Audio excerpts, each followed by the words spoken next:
bonne fin d'année à vous, bonne fin d'année à nos invités, à nos permanents. Alain Bolonjoa, bonne année. Bonne année, madame. Bonne année à mes co-débatteurs. Bonne année spéciale à l'armée, à la police, aux enseignants, aux fonctionnaires de l'État, toutes les victimes de mauvaises gouvernances. Bonne année à vous. Ah, je voulais savoir pourquoi il citait que ceux-là. Bonne année, Christian Imango. Bonne année avec un 31 décembre ensoleillé. J'espère que ça annonce des bonnes nouvelles. Si ça se termine en chaleur comme ça, je crois que ce sera le cas avec l'année prochaine et que tout le monde va tirer son compte. Tout le monde se retrouvera. La mauvaise gouvernance, comme vient de le décrire, Bolonjoa va terminer. La bonne gouvernance va commencer et tout le monde trouvera son compte parce que on ne souhaite pas les gens juste pour le plaisir de les faire, juste par formalité. Nous souhaitons parce que nous avons vraiment, nous émettons les vœux que ça se réalise. Ce n'est pas une formalité, tout ça, bonne année, non. Au bonheur, au longévité. Non, on le dit parce qu'on veut que ça se réalise. On ne le dit pas parce que ce sont les bonnes manières. Il y a des gens qui disent déjà bonjour, Natongo, parce que c'est caca. Bonjour, so la mouki, bonjour. Non, quand tu dis à quelqu'un bonjour, en réalité, il y a vraiment que journée les cas bien. So c'est bonjour pour aux allons pour cette journée les cas bien. Autant mieux bête caro les canaux. C'est ça en réalité ce qu'on veut pour cette année 2022 et c'est les souhaits que nous avons pour tout le monde. Voilà. On calcule très bien avant de dire Mireille Kabala, bonne fin d'année. Merci pour tout, même si être bien né n'est pas forcément bien vivre. Hein? Alors, Aristote Ngarimé, bonne fin d'année, bonjour. Bonjour Madame Gélie Safou. Bonne fête à vous. Merci beaucoup. Bonne année à vous, cher Bolonjoa, ainsi qu'à mon estimé avocat. Ici, mes pensées vont tout droit à mes frères du sang. De Béni, en effet, de Béni. Comme vous le savez, à Béni, le 25 juin, il y a eu un acte terroriste à Béni. Nous avions le jour de la Noël. Voilà, le 25 décembre, en effet. Nous avions perdu des compatriotes. Ce sont mes frères du sang, vraiment mes frères. Donc je pense à eux, je pense à cette partie de la République. Je pense aux Congolais.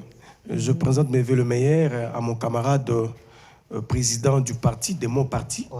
Il s'appelle Jeff Kabila Kabange. Mes vœux le meilleur à lui, ainsi qu'au secrétaire permanent du parti, Emmanuel Awazan Chadari, à tous les communicateurs, au peuple congolais. Nous sommes intimement convaincus que l'actuel gouvernement, c'est un gouvernement des incompétents, un gouvernement des gens qui ont échoué. Nous allons faire un effort de fermer cette parenthèse. Ici, la démarche consiste à fermer cette parenthèse politique pour penser à des choses sérieuses. Parce qu'il suffit de voir comment est-ce qu'on a pu fêter, c'est extrêmement grave. Je suis Quinois, je vis à Kinshasa. Je connais ce que c'est la vie d'un Quinois. Je n'ai jamais vu pareil. C'est comme si nous étions dans un deuil. Il n'y a pas eu fête. Or, un Quinois, on peut l'aimer ou pas, mais il suffit qu'il s'achète un peu de poisson chinchard, un pot de boisson, il s'habille, il reste au coin, il danse. C'est ça, en fait. C'est ce qui résume un Quinois. Mais ce qui n'a pas été le cas pendant cette période. Il faut leur passer les adresses, les points de vente. Moi, je ne sais pas s'il y en a, effectivement, je ne sais pas. Mais ce qui revient à dire, on a tellement mal géré cette période, je pense qu'on va fermer cette parenthèse pour penser à d'autres choses sérieuses. Suspension de l'arrêté Moïndo. Quand les éléphants s'affrontent, qui tirent profit? C'est ça notre question de ce matin. Je rappelle que ça va être le 5 janvier, la rentrée académique, jusqu'à preuve du contraire. Rien n'a changé, Bolonjoa. Oui, on ne sait pas s'ils vont changer. Parce que j'ai vu au Canada, par exemple, il y a un État au Canada, ils ont changé, ils ont ramené jusqu'au 10, alors qu'ils devaient rentrer le 5. Ça dépend d'un pays à un autre, mais chez nous, nous sommes un pays atypique. C'est fort probable que le gouvernement décide autrement, ou sinon un ministre décide autrement, mais ce qui est vrai, jusque-là, il n'y a pas de changement.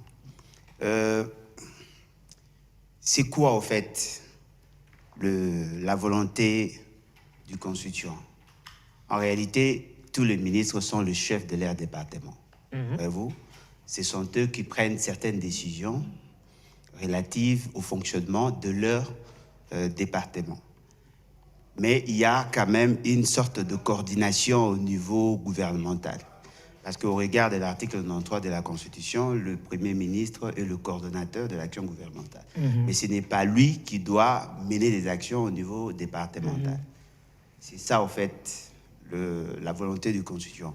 Mais le fait seulement que nous sommes dans un pays atypique, le fait seulement que nous avons des dirigeants qui sont, je ne dirais pas anachroniques, mais qui sont spéciaux au regard de leur nature, de leur manière d'accéder au pouvoir, ça fait qu'aujourd'hui, il y a un conflit entre le ministre qui avait pris une décision et le chef du gouvernement qui voudrait assez que cette décision soit momentanément, je dirais, suspendue justement pour qu'ils arrivent à pénétrer le dossier. J'espère que c'est ça, au fait, sa démarche, à pénétrer les dossiers et à voir comment traiter les dossiers cas par cas.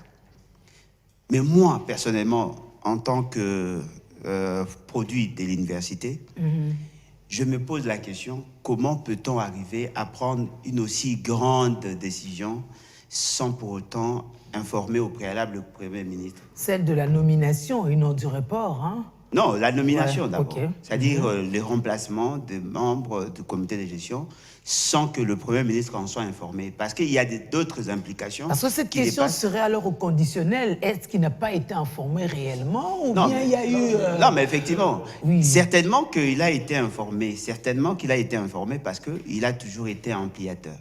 Voyez-vous, lorsque le ministre prend une décision, il doit impérativement informer le Premier ministre ou sinon son directeur de cabinet pour que, à ces niveaux-là, qu'on puisse donner des orientations. Parce que lorsque vous êtes ampliateur, l'idée de la personne qui écrit, c'est non seulement de vous informer, mais aussi de recadrer s'il y a, par exemple, déviation par rapport à la décision. Un autre élément, c'est cette manière-là de remplacer le comité de gestion des universités. Parce que jusque-là, je ne sais pas si les étudiants ont été délibérés par rapport à la deuxième session. Parce que c'est en cours, hein. À l'UNIKIN, c'est la première session. Ah, voilà. C'est-à-dire qu'en réalité, ce genre de décisions devaient être mûries avant la fin de l'année pour ne pas perturber l'ordre, le fonctionnement au niveau de ces institutions. Heureusement qu'il s'agit de quelques institutions. Non, mais ça fait quand même trop, madame. Voilà. On parle d'une trentaine. Ça fait quand même trop. Déjà, on a eu à fermer, on a tenté de fermer certaines universités. Et puis, on a eu à changer les animateurs de certaines institutions. Ce qui fait que, naturellement, ça va chambarder l'ordre de fonctionnement au niveau de ces institutions, justement, parce que ceux qui travaillent là, tout en sachant qu'ils sont déjà, bon, je ne dirais pas fait mandat, mais ils sont en train de partir, ils peuvent aussi créer d'autres occasions ou d'autres faits qui peuvent mettre en mal le fonctionnement. Voilà pourquoi j'ai dit... interdit, hein? Oui, mais ils ont interdit par quel mécanisme? Ce qui veut dire que ces genres de décisions ne peuvent pas être prises à la fin de l'année pour ne pas perturber l'ordre. Nous-mêmes, nous avons vécu ça quand nous étions étudiants. Voyez-vous, moi j'ai fait l'Université pédagogique nationale. Pendant qu'on attendait la délibération, on a eu à faire partie du comité de gestion. Et même la mise en place de jurys, on devait changer justement par rapport à la nouvelle configuration. Voyez-vous, il fallait vraiment prendre le temps de mûrir la décision. Et dans mon entendement, je pense que le membre du comité de gestion devait en principe être élu au suffrage universel indirect. C'est-à-dire que le chef de département doit élire le chef des facultés ou le doyen des facultés. C'est ce que l'UNIKIN réclame depuis, mais puisque c'est politisé, ce n'est pas possible jusqu'ici. Non, mais c'est ça la difficulté. C'est ça la difficulté. Peine de même aussi. C'est ce que disent le texte, mais voilà. C'est ça la difficulté, parce que la difficulté que nous avons, le fait que nous... Le recteur et le DG. Oui, le fait que nous voyons aujourd'hui, j'ai vu l'ancien ministre réagir. Monsieur, Steve Mikaï, comme s'il aurait fait mieux. Hein? Non, mais le problème, c'est que la plupart de ceux qui sont là ont été placés par lui. Voyez-vous? C'est-à-dire que c'est comme si chaque ministre doit avoir son comité de gestion. C'est pas correct. Il faut que la désignation de membres du comité de gestion ne dépende pas du ministre, mais plutôt de leurs pairs, qui sont les professeurs. Et surtout les chefs de département. Aristote Ngarimé, c'est à la suite des agitations constatées dans les milieux universitaires après la publication de l'arrêté ministériel portant désignation et nomination des membres du comité de gestion et de quelques établissements publics qu'on a dû demander le report de cet arrêté. Merci, Madame Gilly. Je ne sais pas comment est-ce qu'on peut parler de l'éducation, de l'enseignement supérieur et universitaire en RDC sans pour autant faire mention d'un savant qui venait de nous quitter. Un grand savant qui vient de nous quitter. Le professeur Tarsis Tshibangou Tchichikou. C'est un grand savant, le tout premier recteur noir de l'INIKIN.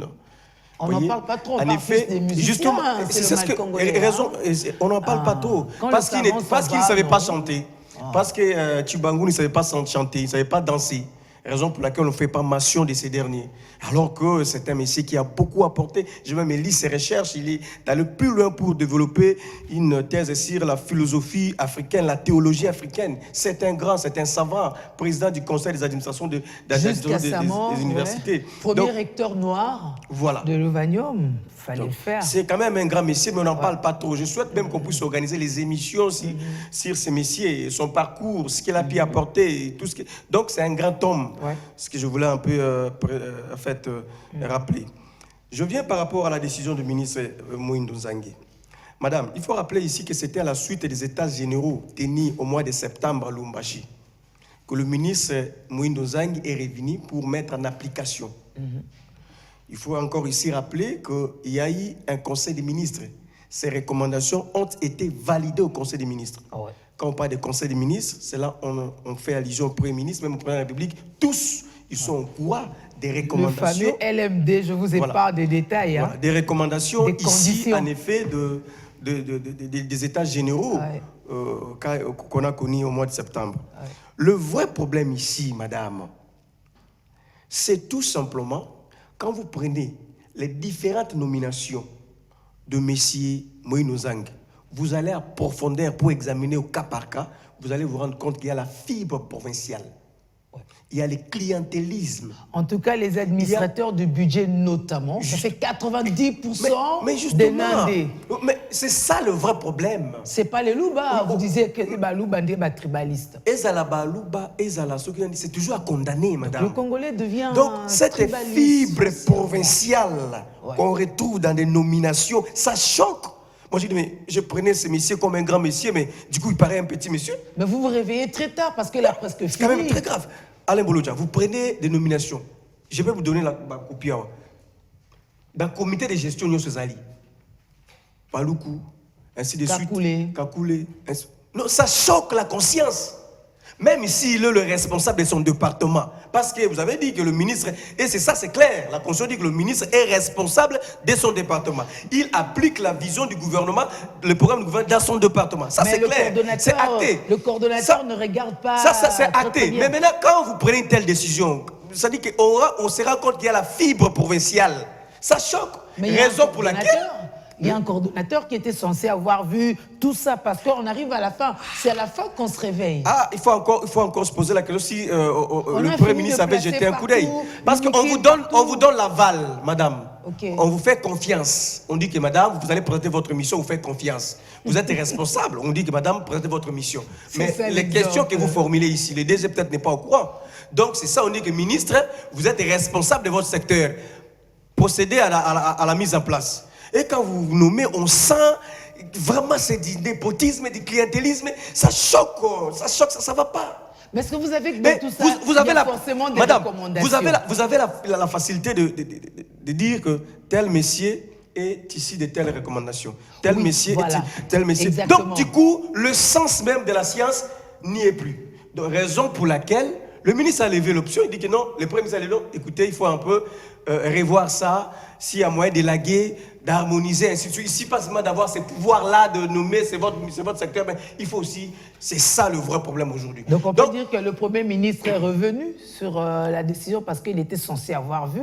Mais nous n'avons pas des preuves qu'il n'avait pas vu. Peut-être c'est ça, mais nous savons comment ça se passe. Okay. Hein, comment on glisse tes noms, nous savons comment ça se passe. C'est ça le vrai problème. Mais je suis encore une fois choqué, madame, ne serait-ce que par respect au Premier ministre. Quand le Premier ministre lève l'option, il dit que, messieurs, il faut reporter votre arrêté. Par respect à cette institution, par respect à votre Premier ministre, vous n'avez qu'à retirer. Grand est mon étonnement de constater que le ministre de l'Enseignement refuse même de retirer son arrêté ou d'harmoniser, ne serait-ce qu'harmoniser. Comment ça, il a refusé? Il n'était pas là. Il était censé rentrer le 4, mais il est rentré un peu plus tôt hier. Vous n'avez pas lu le communiqué de son cabinet, j'ai l'impression. Il y a le communiqué de son cabinet. Vous avez lu son porte-parole sur Top Congo. Mais c'est clair là, du coup, il y a un duel. Il y a un bras de fer visible entre le Premier ministre à travers son communiqué et le ministre de l'ESI à travers son arrêté. Il y a un bras de fer. Alors, ne serait-ce que par rapport à la beauté de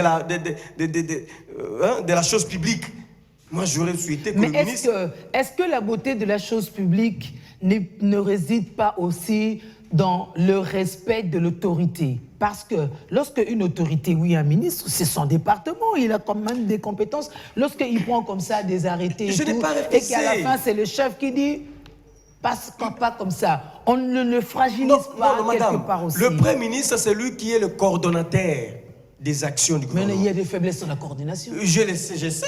C'est lui qui est le coordonnateur. Et je suis d'accord avec vous que le ministre de l'Enseignement supérieur, il est le responsable de son secteur. Mais quand on retrouve des failles, qu'est-ce qu'il faut faire? Vous n'êtes pas là comme... Non, on retrouve des failles. On vous rappelle à l'ordre, messieurs, certes, vous êtes responsable, mais voilà, il y a ça, essayez un peu d'harmoniser. C'est ce qui est passé, c'est ce qui est fait. Mais le ministre refuse. Donc c'est une honte. Nous avions dit que ce n'était pas des warriors. Il faut chercher un autre nom.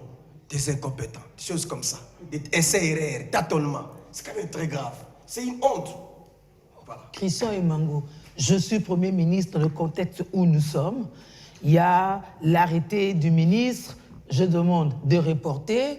Peut-être que le ministre ne me le dit pas comme ça, mais par voie de presse. J'apprends qu'il n'est pas d'accord. Quelles sont les possibilités que j'ai? D'abord, reporter juridiquement, ça tient. Mais maintenant, les conséquences, c'est sur qui? Qui peut réagir aujourd'hui? Le président lui-même ou le chef des Warriors?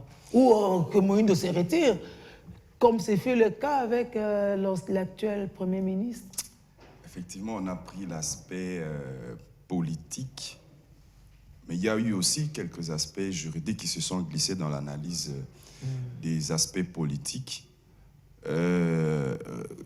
Déjà qu'il faut se poser la question de savoir quelle est la valeur d'un communiqué par rapport à un arrêté.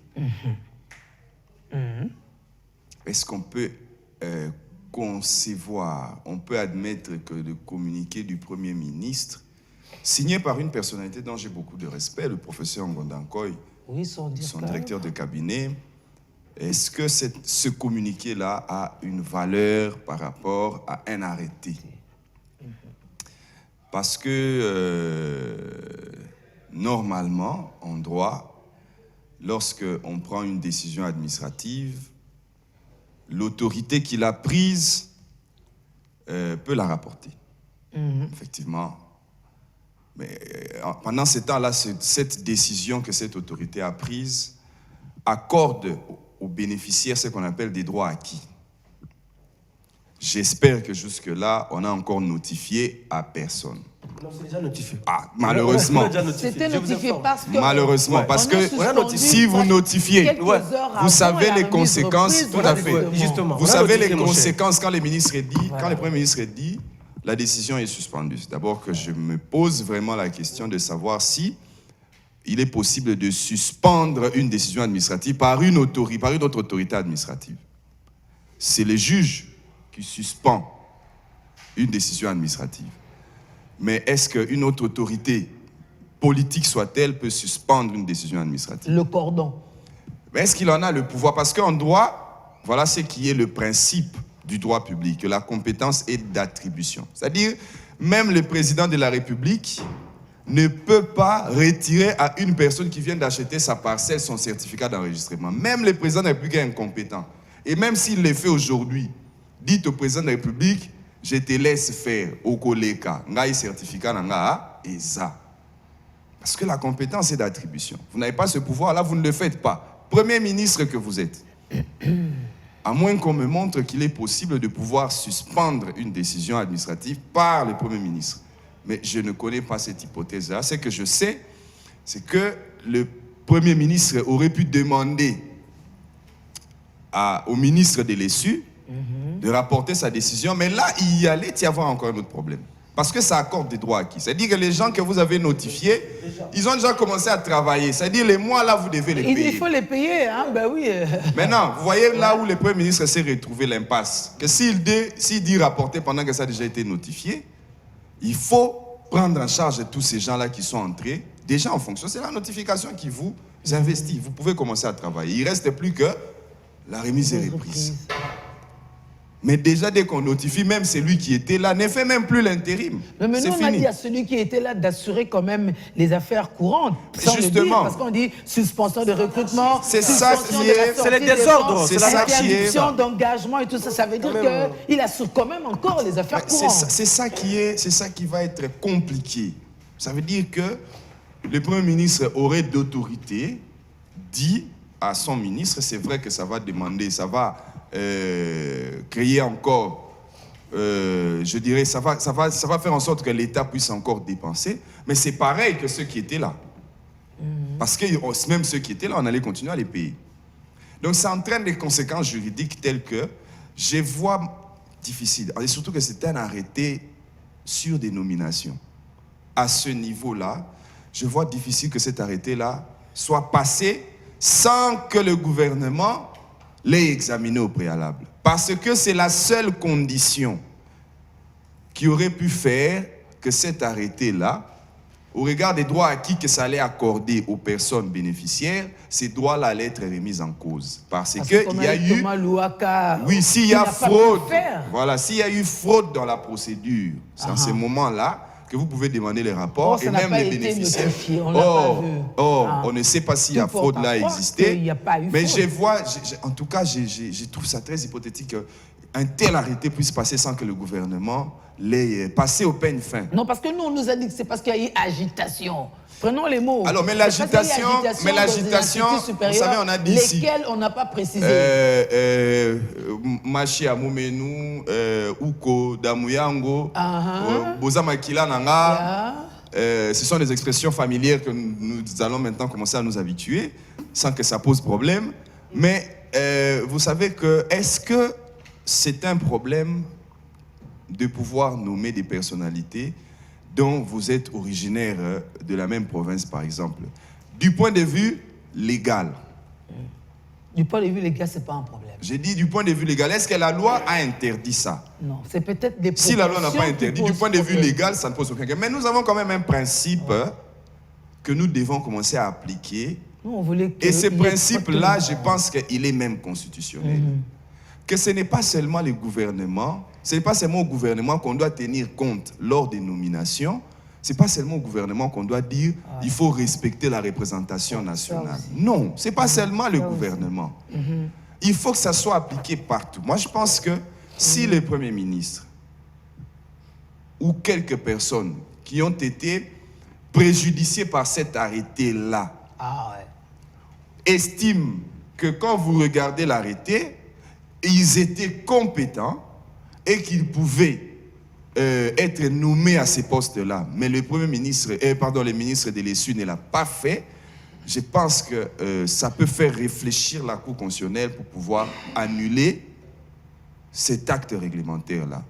Ça peut faire réfléchir le Conseil d'État pour voir dans quelle mesure il faudrait annuler si la loi l'avait exigé qu'il faut respecter la représentativité nationale. Mais c'est devenu un principe impératif. On ne peut pas songer faire dans un acte de nomination où on ne voit que les originaires. Ça choque quelque part. Parce qu'il faut qu'on s'imagine que les ministres qui viendra, et surtout que les ministres qui viendra, les ministres qui viendra, qu'est-ce qu'il va faire? Les ministres qui viendra, qu'est-ce qu'il va faire? Il va encore balayer. Mais moi, je peux vous donner l'exemple. Vous savez ce qui a fait la stabilité ce qui a fait quelque part le succès de certaines universités privées que nous connaissons, UPC, UCC, c'est la stabilité du comité de gestion. Vous allez arriver là, ils ont fait 5-10 ans. Ils connaissent très bien tous les problèmes de l'université. Là-bas, il n'y a pas de grogne. Et pourtant, les gens payent cher là-bas. Oui. Parce qu'en contrepartie, les services sont là. Quand vous remarquez, dans la plupart de ces universités-là, ils ont raflé beaucoup de professeurs qui étaient dans les universités publiques. Et là, ils se comportent différemment. Et là, ils se comportent différemment. Pourquoi? Parce qu'ils sont payés chaque mois, régulièrement, quoique c'est parfois de manière pas aussi consistante que ça, mais ça fait quand même une certaine stabilité. Alors, changer le comité de gestion à tout moment, mettre des gens qui, à l'extérieur, ils estimaient que c'était facile. Quand vous changez le comité de gestion d'un établissement supérieur comme l'IEC, j'ai entendu même le président des étudiants de cette université-là réagir. Oui, mais de quoi aussi Mais voilà. Justement, c'est eux qui sont les victimes, les vraies victimes.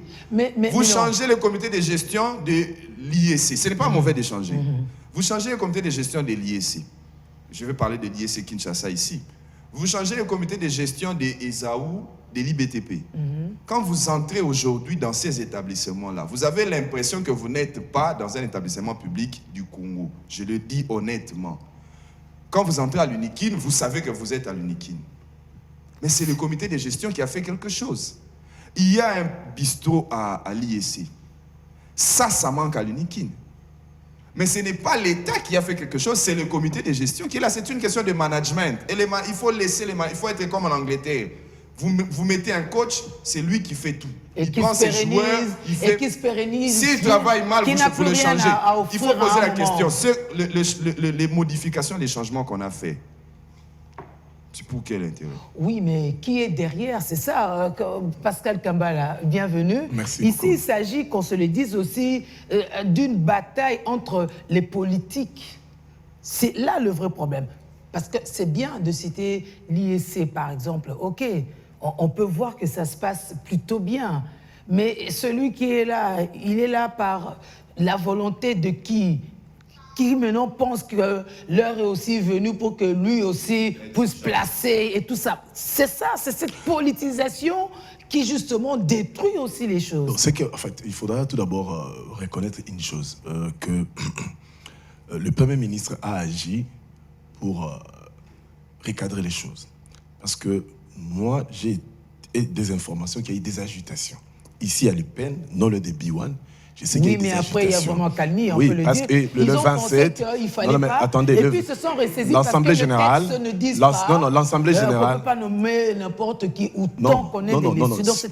Il faudra vérifier de mémoire. Je dois encore me rappeler. C'est ce que disent le texte. Le texte, ce sont les corps professionnels qui doivent lire leur. Non, ça n'a jamais été adopté. Ça n'a été adopté. Mais le processus. Le processus. On nomme les comités de gestion. Non, mais attendez. J'y arrive. C'est pas ça. Le Premier ministre, quand vous êtes chef et que vous êtes informé qu'il y a des agitations, en tant que Premier ministre, vous devez agir. Le Premier ministre a agi. On peut même aller loin. Qui paie le plus, paie le moins. Mais il y a eu des agitations. Attendez. Laissez-moi continuer. Vous avez parlé. Attendez. C'est très important ce que j'ai dit. Laissez-moi. Il est politique. J'ai dit ceci. Attendez. Je t'ai dit que en tant que politique, chef politique d'un gouvernement, lorsque dans un secteur ça ne va pas, le chef du gouvernement, le Premier ministre doit agir et arrêter les choses et corriger cela. Par les voies de droit. Mais un acte administratif, il a agi par un acte administratif. Non, un communiqué. Mais c'est aussi. Vous allez attaquer ça c'est un document. Non, c'est un document. Oui, j'ai dit que si ça produit les effets des droits. Okay. Tout acte qui produit les effets des droits, c'est un acte juridique. Nous sommes là. Mais le vrai problème, c'est quoi aujourd'hui? Il ne faut pas toujours polémiquer sur des actes. J'entends mon frère dire que Macha Moumen. Mon frère, je vous dis, je suis sidéré. Attends, je suis en face de mon frère. Je vais dire quelque chose. Il va répondre. Attendez. Je n'ai pas dit ça. FAP Kato. Non, il a oublié. Il a oublié pourquoi? Tout Mongo, quand je croise mon frère Mongo ou bien un grand frère, chez le Mongo, je ne sais pas, je connais des Mongo, j'ai un ami Mongo, Paul Eya, qui je le salue, il est à Béni. Quand vous le croisez, c'est lui qui m'a dit tout Mongo. Pour respecter la tradition, quand vous croisez notre Mongo ou vous croisez un vieux Mongo, il faut toujours dire FAP Kato. Il vous répond par Il vous répond par un proverbe. Il est là, mais il ne veut pas l'admettre. Je ne juste. Non, c'est pour répondre. Non, c'est pour répondre. C'est pour répondre. C'est pour répondre à mon frère. Faisons attention. Chacun de nous venons de quelque part. Chacun de nous doit. Non, chacun de nous. Non, c'est ça qu'il faut nommer des gens. C'est-à-dire quoi? Chacun de nous vient de quelque part. Et nous devons valoriser nos langues. Moi, dans ma langue. Non, nous devons valoriser ma langue. Dans nos langues, nous devons valoriser nos langues. Les messages qu'on véhicule. Non, j'ai dit. Les dossiers, oui. Non, c'était juste une petite digression pour répondre à mon frère. Faisons attention, nous devons valoriser nos langues, nous devons respecter nos tribus. Mais par rapport à ce que. Il n'a pas fait de digression. Il a dit ça par rapport au dossier du niveau de l'ESU. Le vrai problème est qu'il y a un désordre. Il y a un désordre. Je vous dis ceci. Moi, j'ai fait mes études universitaires ici à Kinshasa. Il y a beaucoup de choses qui se passent. On est en train d'enrichir les gens dans nos universités. Moi. C'est qui les gens? Les gens, mais il faut aller voir les corps administratifs, mais les professeurs et les corps administratifs. Je vous donne les cas. Les recours à l'université ici, c'est vendu. Un étudiant qui n'a pas de côte, il doit aller acheter un papier. Mais nous à l'époque, vous écrivez... Est-ce un problème du comité de gestion? Non, mais tout ça, les ministres doivent savoir et réagir et corriger des choses. C'est pour dire quoi? Oui, je l'ai dit qu'il y a ça ne va pas dans nos universités. Il faut qu'on corrige. Mais on a parlé ici des syllabis. Oui. Mais qui vous dit que c'est fini? Mais on vend toujours les syllabus. Mais justement, par l'intermédiaire. Mais pourquoi on ne vendrait pas? Parce que c'était quoi la conditionnalité pour qu'on ne vende plus? Mais c'est tout ça. C'est de tout ça dont on parle. Parce que même le MLD, si on veut y arriver, il y a eu des conditions. Oui. Il faut lire tous ces documents. On n'a encore rien respecté. On va arriver le 5 décembre. On ne nous a pas encore dit comment ça va se passer par rapport à l'MD. Jusqu'à preuve du contraire, c'est de l'utopie. Non, c'est dit quoi? Les bonnes politiques publiques qu'on met en place, il faudrait, j'invite les membres du gouvernement, quand vous mettez vous avez une bonne politique à mettre en place, il faut bien les faire pour qu'on ressente des effets positifs plus tard. Donc, commencer avec une action politique biaisée, ce n'est pas bon.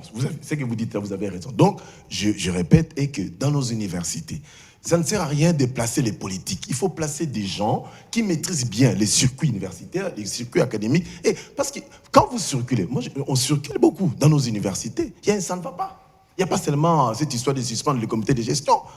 En fait, je prends le cas de l'IPEN où je passe. Il n'y a pas que l'IPEN. Non, attendez. J'étais dit. Le vrai problème, c'est quoi? Lorsqu'on se plaint des comités de gestion, mais ces comités doivent rendre compte à ceux qui les ont placés là.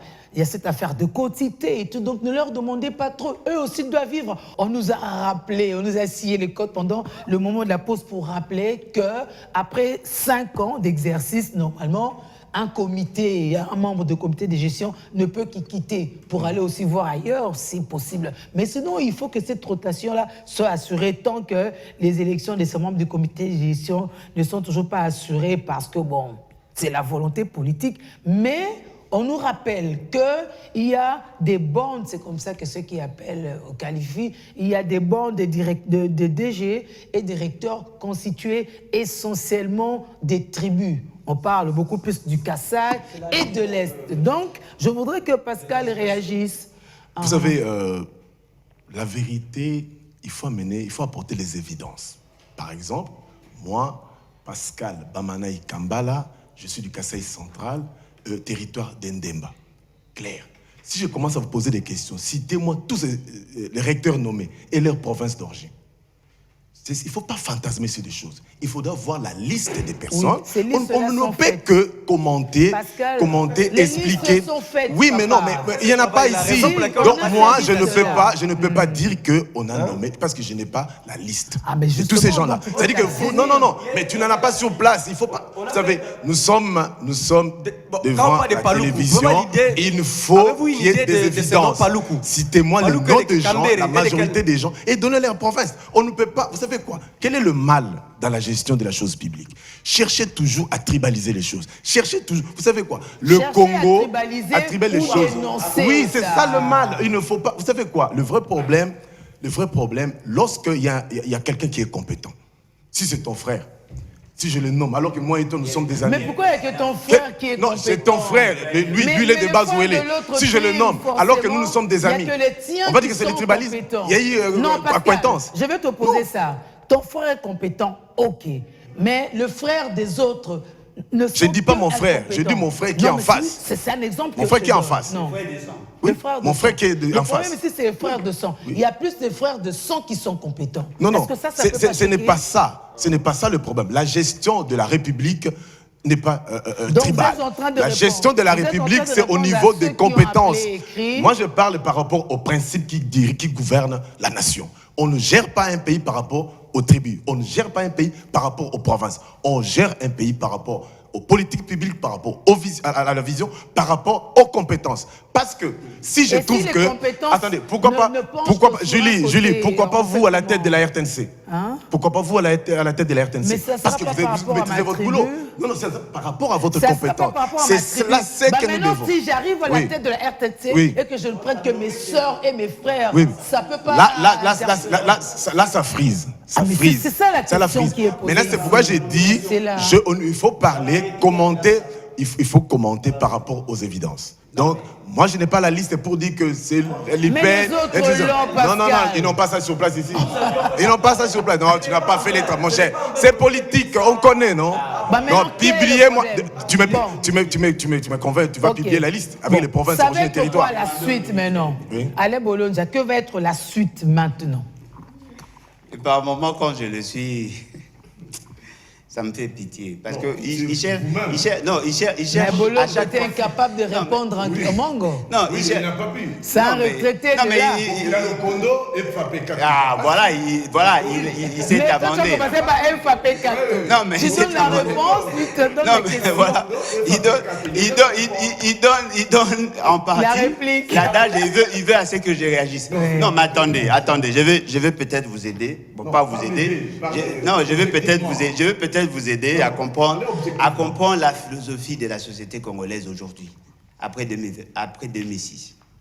Nous avons fait un état des lieux par rapport à la problématique du développement. Et nous avons bien dit dans le préambule qu'il y a eu des choses qui ont été faites, qui ont surplombé pratiquement le fonctionnement de l'État et qui ont justifié la faiblesse de l'action publique. Il y a notamment le tribalisme. C'est ce qui fait que dans l'exposé, dans le préambule, la Constitution a été claire. Vous ne pouvez pas prendre un adage qui a été formaté quelque part à l'Équateur, il y a de cela 5 siècles après, et vous les brandissez ici. Non, nous ne sommes plus dans le même contexte. Bokila Lokondo, FAP4 veut dire soutenir son frère de sang n'est pas une mauvaise chose. Mais la Constitution dit le contraire. Ok. Ouais. C'était ça. Non, ne me dites pas. C'est un peu comme Macha Moumenou. On n'est pas dans. C'est un peu comme Macha Moumenou. Non, mais effectivement. Non, mais attendez. Effectivement. Mais c'est entre eux qui tuent. Non, mais attendez. Vous savez. C'est abolir alors. Non, mais abolir. Non, attendez. Non, là, vous vous agitez pour rien. Apparemment, il y a plusieurs chapitres. Mais les agitations payent, on s'est agité et puis il y a eu report. Non, c'est ça, en fait, la difficulté. Apparemment, on n'est pas dans la même approche, dans le même contexte. D'abord, il est interdit à un président de la République de dire ça, parce qu'il est le symbole de l'unité nationale. Exactement. Ouais. Des deux, tous ceux qui disent ça ne sont plus dans la philosophie de la Constitution.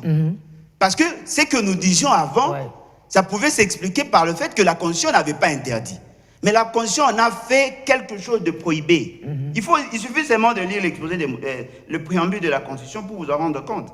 Nous, peuple congolais unis, je vous épargne, on dit, affirmons notre détermination à sauvegarder et à consolider l'indépendance et l'unité nationale dans le respect de nos diversités et de nos particularités positives. Et on fait du président de la République le symbole de l'unité nationale. Et la Constitution voudrait assez que lorsqu'on passe par nomination au niveau du gouvernement, que l'on tienne compte de cette sensibilité pour que toutes les provinces soient nécessairement représentées. Ce qui veut dire qu'on n'est pas dans le même contexte. Alors dites-moi, lorsque un papa qui a 4 enfants vous dit « je préfère plus tel enfant », vous voulez que les autres réagissent comment? Ce sont là les problèmes. Et lorsqu'on met en évidence le caractère tribal dans les nominations, ce n'est pas à vous de venir soutenir ce que l'on fait. Il faut plutôt avoir l'idée de décourager cela parce qu'il y a beaucoup de méfaits à prendre le frère de sang que de mettre l'accent sur la méritocratie. Parce que très souvent, lorsqu'on prend le frère de sang, on tient compte On ne tient pas compte de leurs compétences, mais on tient compte de leur appartenance tribale. Et ce sont des choses que nous devons tous fustiger par rapport aux universités. Il y a eu une administratrice du budget qui a terminé l'université cette année, nommée administratrice du budget. Il y a même des étudiants. Non, mais j'ai appris un étudiant qui a été nommé membre du comité de gestion à l'Est. Non, le problème, c'est que la situation est plus grave. Mais je connais une entreprise. C'est pour ça que nous disons qu'il faut voir à l'époque. Or, ici, nous sommes quand même dans le système éducatif. Madame, le problème n'est pas seulement par rapport aux universités. Nous en parlons aujourd'hui parce que ça fait toller. Mais ce qui est vrai, c'est ce que nous vivons chaque jour, même au sein de nos entreprises. Je vous donne le cas. Il y a eu des nominations, là. On a nommé le AI il n'y a pas longtemps, au niveau de SNCS. La dame qui est là est combattue justement par rapport à son origine. Vous prenez au niveau de, comment on appelle, OGFREM. Il y a ces débats-là. Nous suivons ça dans les réseaux sociaux. Le monsieur qui est là, AI, il est combattu justement par rapport à la province. Vous prenez au niveau de la SNEL. C'est-à-dire que partout, on ne parle que des tribus. Et la personne qui devait nous amener une autre vision que celle-là, elle-même, elle est plongée dans cette réalité. Comment on peut avoir de frères et de sang dans une nation? Comment peut-on avoir de frères et de sang dans un État?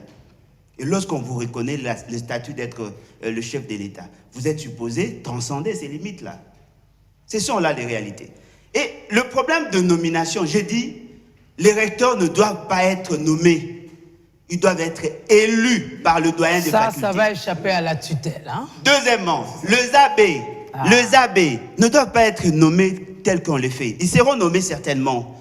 Mais ils doivent être choisis dans le département spécialisé en matière de finances. Normalement, parce que c'est-à-dire qu'il faut que l'on fasse comme on fait dans le ministère. Il y a le sous-geste, on peut aussi envoyer quelqu'un qui a fait les finances et on peut le coopter là, le mettre là pour que lui gère. Comment peut-on prendre quelqu'un qui ne connaît rien de finances, on fait de lui abbé? Si on peut prendre les secrétaires généraux administratifs, les secrétaires généraux académiques parmi les professeurs, tant mieux. Mais tous ne sont pas spécialistes en matière de finances. Non.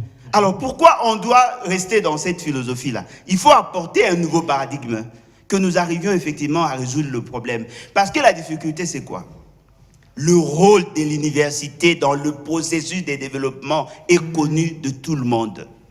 Lorsqu'on constate qu'il y a dysfonctionnement au niveau de l'université, cela va se refléter partout.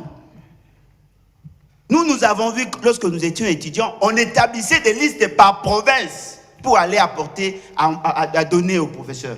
Nous tous, nous avons été victimes. Moi, j'ai été candidat, coordonnateur des étudiants. On a mis ma candidature de côté justement parce qu'à l'époque, on considère que je suis de l'Équateur et donc, c'est pas comme ça. Nous devons tous combattre le tribalisme parce que ce sont des mots qui gangrènent notre société. Nous autres, nous avons l'avantage. La maman de ma femme est de Kabiakamanga, Kassai. Le papa de ma femme est de Sekebanza, Congo central. Mes enfants n'ont pas de tribu. Voyez-vous? Si nous insistons sur le combat contre le tribalisme, parce que je ne vois pas comment je vais me départager avec ces enfants-là. Mais les autres pensent que ce n'est pas normal. Nous sommes là. Lui, il est de Bazou, il est.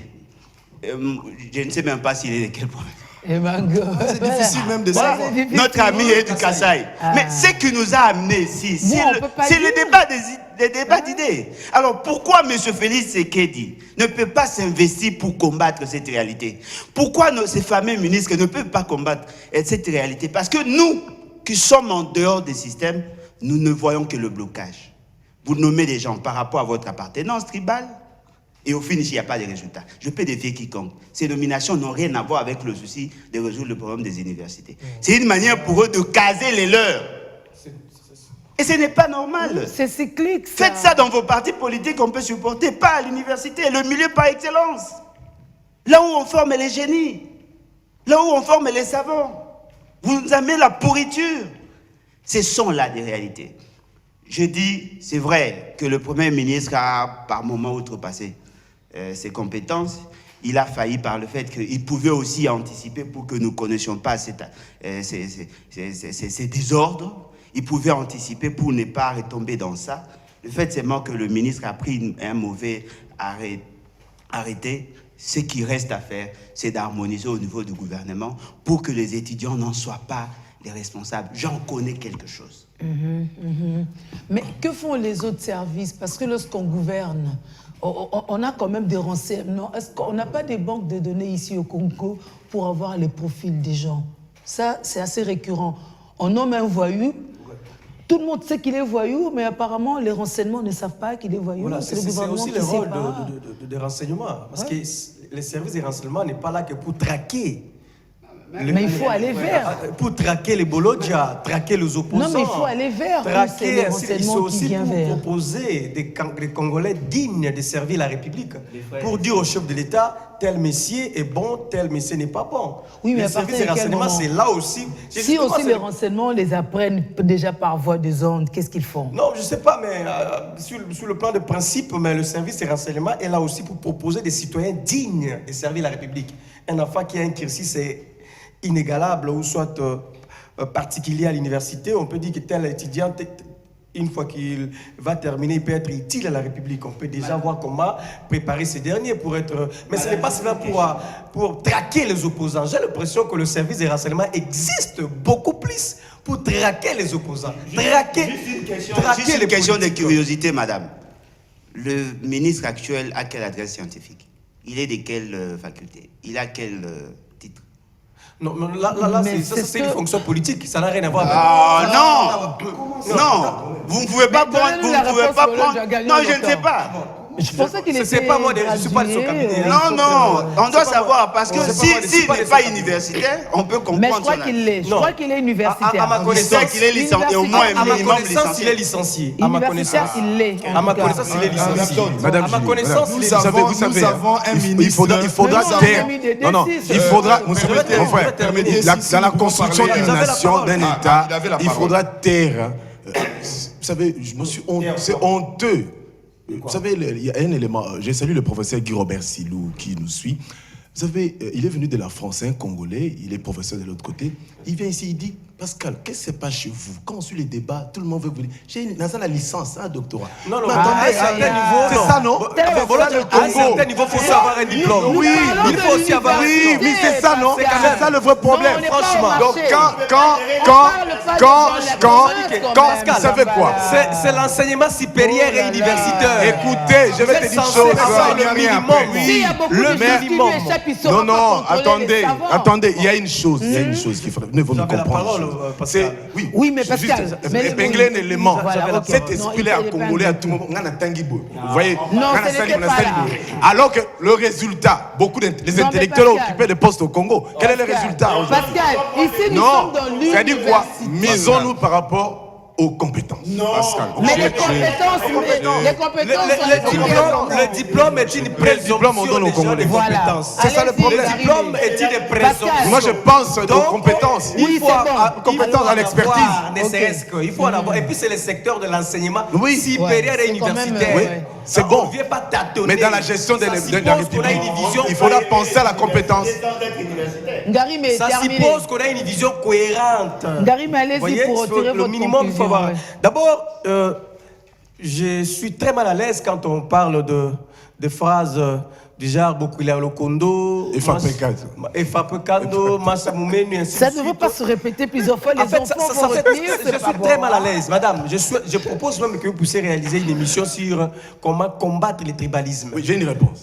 Comment combattre. Ce jour-là, non, parce que le jour n'est pas dans le tribalisme. Je souhaite un peu faire une émission là-dessus. Comment combattre le tribalisme. C'est une honte, un intellectuel de mon état, intellectuels, ainsi de suite, venir discuter ce Massamoumenu. C'est quand même grave après le 21e siècle. Même si vous parlez Massamoumenu, qu'on vous nomme un ingénieur, vous n'avez pas la qualification, vous n'allez rien faire. C'est ce que Mobutu a fait à l'époque avec la zaïranisation. Il prend ses amis, un Bangala, il chasse un monsieur comme ça, il met un monsieur, toi tu gères cette entreprise parce qu'il est zaïranisation. Où en sommes-nous avec la zaïranisation? C'est un peu ça le tribalisme, le Massamoumenu. Bokila Lokondo, tout ça, c'est quand même, c'est une honte. Il faut, madame, il faut en parler, il faut je suis très mal à l'aise. D'abord, je reviens par rapport à ce que Maître a dit. Je commence par rapport à ce que Maître a dit. Maître, ici, nous sommes dans un pouvoir très connu, c'est le pouvoir exécutif. Certes, le droit intervient, mais nous sommes dans le pouvoir exécutif. Dans le pouvoir exécutif, comme vous le savez, mieux que moi d'ailleurs, que dans le pouvoir exécutif, il y a un coordonnateur qui, en effet, assure la coordination des actions du gouvernement. Tu le sais aussi qu'il y a un principe qu'on appelle la solidarité gouvernementale. Tu sais aussi comme moi, il y a un principe qu'on appelle la cohésion gouvernementale.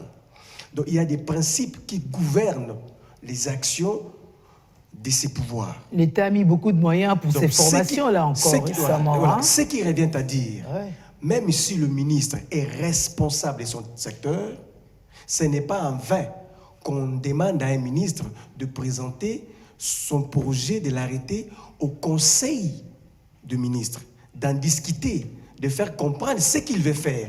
Pourquoi? Parce qu'on vise une cohésion, l'harmonisation de vie. C'est-à-dire qu'on n'agit pas comme un électron libre.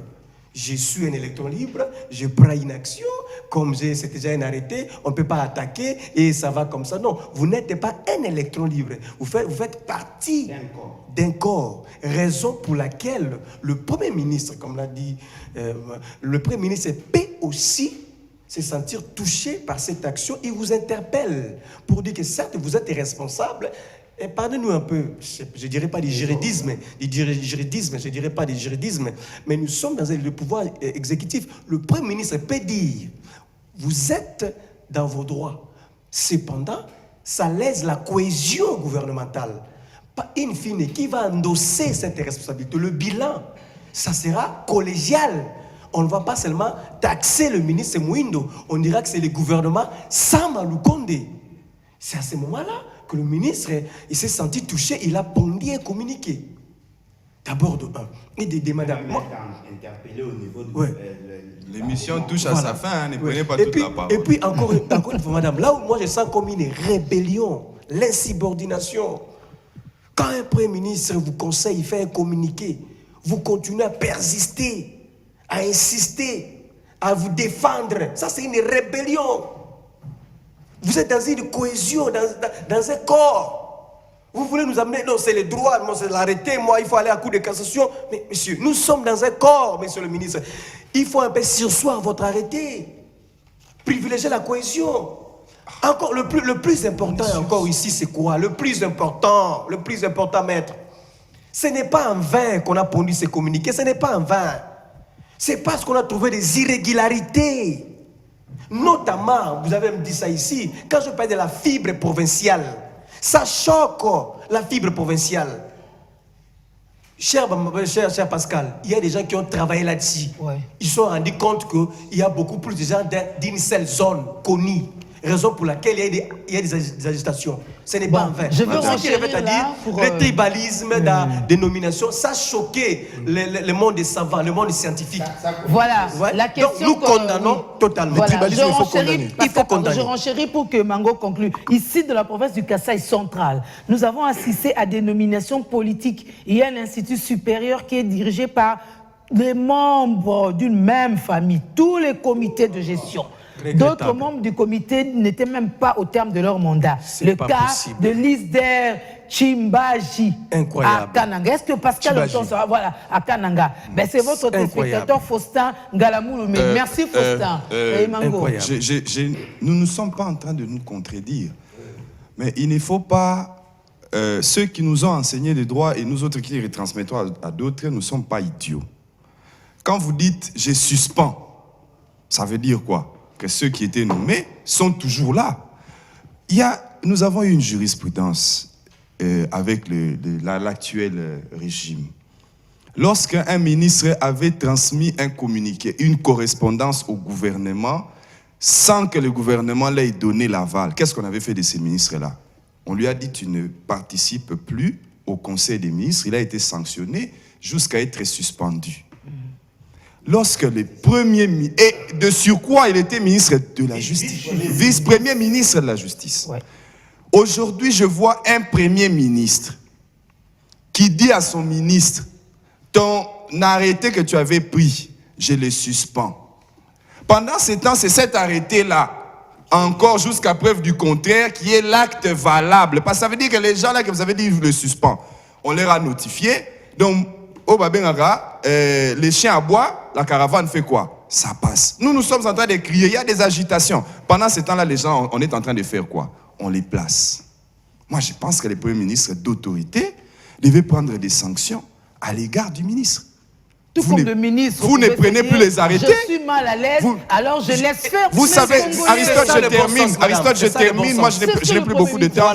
Vous savez, nous sommes dans un pays où un ministre qui a un parti politique en abrégé AVC, je comprends, qui passe dans les médias et vous dit, je suis nommé ministre des hydrocarbures et je viens d'apprendre les hydrocarbures il y a 2 ans. Vous savez, 2 semaines, pardon, 2 semaines.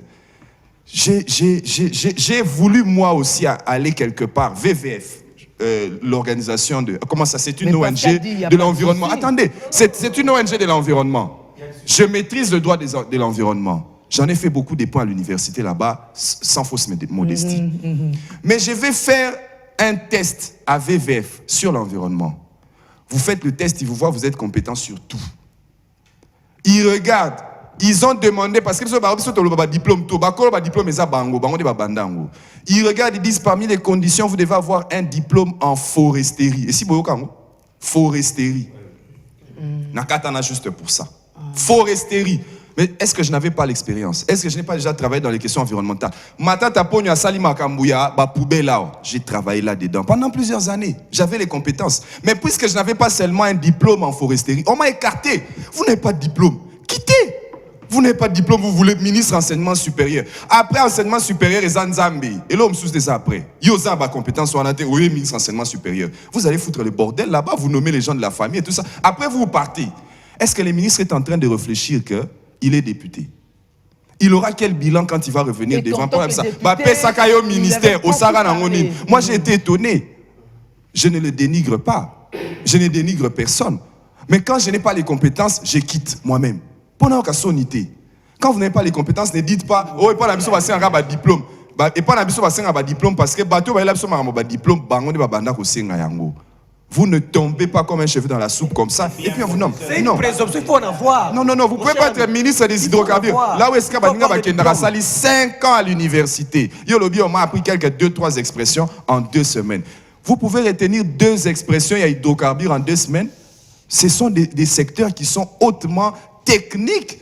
Et ça, c'est le cas là-haut, ministre, je peux encore accepter, ministre du Transport. Mais na hydrocarbures, na santé, c'est technique, votre communication. Non, c'est inadmissible. C'est inadmissible. Alors, Pascal va dire son dernier mot. En fait, pour la République, nous devons travailler ensemble, sans tenir compte de nos provinces, travailler ensemble pour que le Congo aille de l'avant. Peu importe nos différents bords politiques ou sociaux, nous devons travailler pour la République. C'est notre propre pays. On n'en a pas 2. C'est-à-dire que c'est ça le message. Donc, le vrai problème qu'il y a, il faudra que l'homme politique congolais change. L'homme politique congolais qui est au pouvoir et celui qui est dans l'opposition change. Parce que si vous scrutez les discours des hommes politiques, de certains hommes politiques, vous verrez que ceux que nous dénonçons ici, les tribalismes, ce sont eux qui veulent envenimer cela. Oui, Félix. Envenir. Non, moi je ne cite pas les noms déjà. Il ne faut pas chercher le populisme ici. Il n'a pas de micro, ce n'est pas passé de tout. Non, ça Pascal. Non, lui, non. Il cite le nom du chef de l'État, non. Non, on ne l'a pas entendu. Allez-y, Pascal. Respectez que j'ai la parole. La police de débat, c'est l'autre. Il faut un débat républicain et citoyen parce qu'on nous regarde. Bioane sur le canal, ça, on regarde à l'extérieur. Il y a certaines personnes qui s'étonnent. Il vous perturbe. Pascal. Oui. Non, c'est pas. Non, il ne peut pas me perturber, je connais. Donc, c'est pour dire quoi? Évitons des langages, des tribalismes. Et il y a un coin, un bord politique qui galvanise les tribalismes. J'en connais. Je sais ce qui se passe dans un camp politique. Donc, aujourd'hui, pour nous, Congolais, nous devons travailler pour que la République aille de l'avant. Moi, je vous dis, je ne suis pas tribaliste. J'ai ma femme qui est de Kisangani. Ah, donc, c'est chez moi. Ma femme est de Kisangani. Donc, si c'est-à-dire je que tombe amoureux de quelqu'un qui est de la même province que moi, ça devient un péché. C'est pour dire quoi? C'est-à-dire quoi? Il y a des politiques, des politiciens qui sont bien connus, qui surfent sur les tribalismes. Et ils sont connus. Ils sont connus. Et ils sont de l'autre bord. Et ils sont connus. Et ils acceptent dans ces studios. Alors, dans ces plateaux. Madame, je vais clôturer. Maintenant, il ne sait pas que c'est Félix. Quelle est la suite maintenant? La suite. La suite, parce que le Premier ministre maintient son communiqué. Le ministre maintient son arrêté. Alors, et la suite maintenant.